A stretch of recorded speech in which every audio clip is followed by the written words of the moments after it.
Në Selcan të Elbasanit ndodhet një prej kishave më të rralla në Shqipëri. Në fakt, bëhet fjalë për një lloj thesari që gjendet vetëm në këtë zonë të Elbasanit, është e vetmja në Shqipëri. Po për çfarë arsye?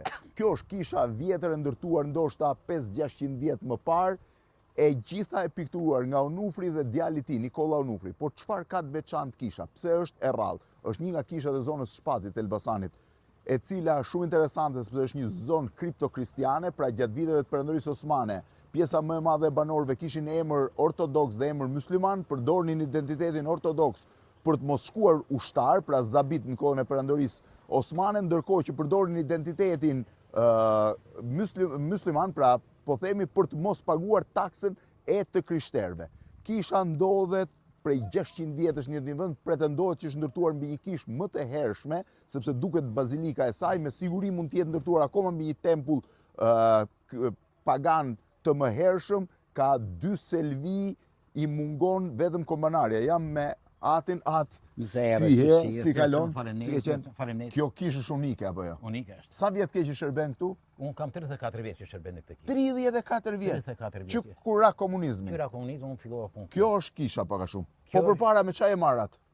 Po me punë të ndryshme jam marrë. Punë ndryshme, Punë ndryshme. Po ke besu ke Zoti që përpara dhe në komunizëm? Po besojnë prindrit dhe patjetër do besoj. Prindrit të thoshin, ha? Po, nuk diskutohesh. I festonit to festat fetare? Të gjitha i bëshim. I bëshit, ha? Po, I qefta se? Po, i qefta. Duhet jemi realistë saj punë këtë. Kjo është... Do në me pashke me të gjitha i bënit? Të gjitha, duhet jemi realistë saj punë. Po, vetëm ju apo gjithë fshati? Gjithë fshati i bënde. Gjithë fshati i bënde?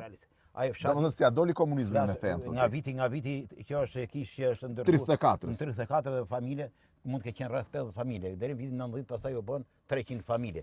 Të gjithë jemi ortodoks. Të gjithë ortodoks. Po kishit dhe emër musliman? Kemi pas emër musliman deri vitin 1970, që kanë pakzuar nga të lindur nga viti 1900.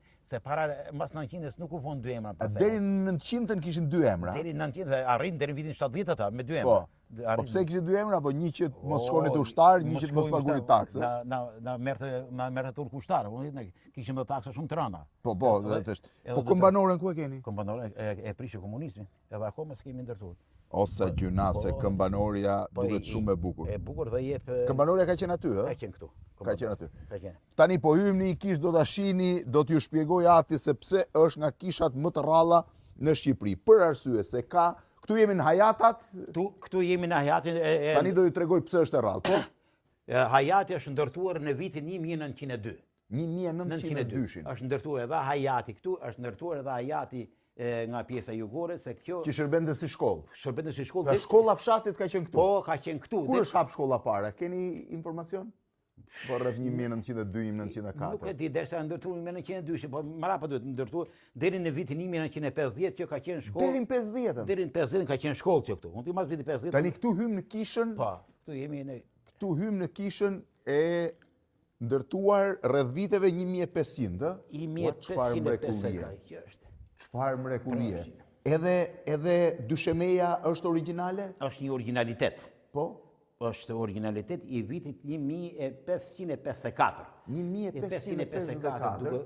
Duke parë ka ajo dhime që shikojmë që shkunë në Onufri me shtari Perëndis, falë edhe për mua mëkatarin, edhe shkunë viti 1500. Ja të shkojmë të shohim. Kjo është pikturuar nga Onufri dhe pjesa tjetër nga Nikola Onufri, djali i Onufrit. Ama e kuqja e Onufrit është kuqja tipike e Onufrit? Është e pike ti kuqja ati. E pike. Është një kuqe në formë uthulle, i themi ne, shumë e ngjashme me ngjyrën e uthullës dhe është tipike vetëm... Duhet të jemi realiste, është ndërtuar pjesë-pjesë. Është ndërtuar. Kjo e këtej e ka pikturuar Onufri. Them që duhet të ke pikturuar Onufri. Këto e andej duhet të jetë djalit. Po, duhet të jetë djalit. Unë jo 2 shtesa, 3, nuk e di, po kjo këtu e jep atë... Tani t'ju tregoj 2 gjëra shumë bukura, atë, ju i pari. Çfarë shkruan këtu njerë? Këtu shkruan lutjet, ku do futesh brenda. Këtu janë lutjet, edhe këtu janë lutjet. Janë lutjet. Këtu brenda ikonostasi është prej guri. Shifeni, gjithë ikonostasi është prej guri, është i rrallë, nuk është prej druri si jemi mësuar ne ta shohim në kishat e tjera. Tani shiheni mrekullinë dhe është unike, atë mund ta shpjegosh. Këtu kemi krishin me 3 fytyrë që nuk e gjinin në asnjë kishë të Shqipërisë. Pra kjo është unike vetëm në kishën e këtushme. Vetëm në kishën e këtushme.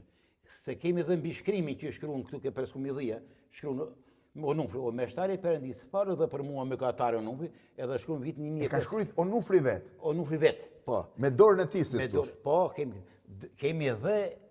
edhe një shtresë tjetër para vitin 1554. Duhet të jemi realistë. Pra te ka shkruajt Onufri 1000, ja ku shkruan. Onufri 1554, pra kjo duhet të jetë pjesa qendrore e pikturuar nga Onufri. Po këtu sipër çfarë shkruan atë? Edhe këtu lutje janë këto. Jo, kjo pjesa më poshtë, kjo këtu. Po lutje ku futet. Lutje, edhe kjo. Po futesh brenda, ndërsa nuk e di, po lutje. Dhe e gjithë kisha, mund dalim këtej, e gjithë kisha, po? Këtu kemi peshqirin, që shtrojmë këtu ke... Që shtrohet sipër në pjesën e...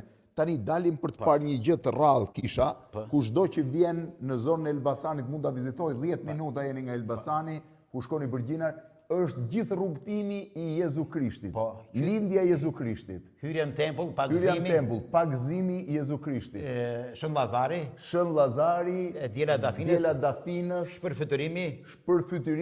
Këtu tani do shihni mrekullinë. Është darka e fundit ose darka mistike, po të vini re janë të ndarë, 5 apostujnë janë, 5 në anën tjetër, Krishtin mes. Ndërkohë ne kemi edhe në kishën katolike të Baldrenit, por Krishti është në një anë. Është në një anë, është darka e fundit, unë nuk e dija që darka e fundit gjendet edhe në Selcan, pastaj vjen në... Kemi Shëntriavën. Shëntriava. Shëmëria 15 gushit, vdekja Shëmërisë. Kjo është puthja e Judës. Puthja e Judës. Shifeni, Juda ishte njeriu që do të tradhtonte Krishtin dhe e puth para tradhtisë, është shumë interesante, puthja e Judës.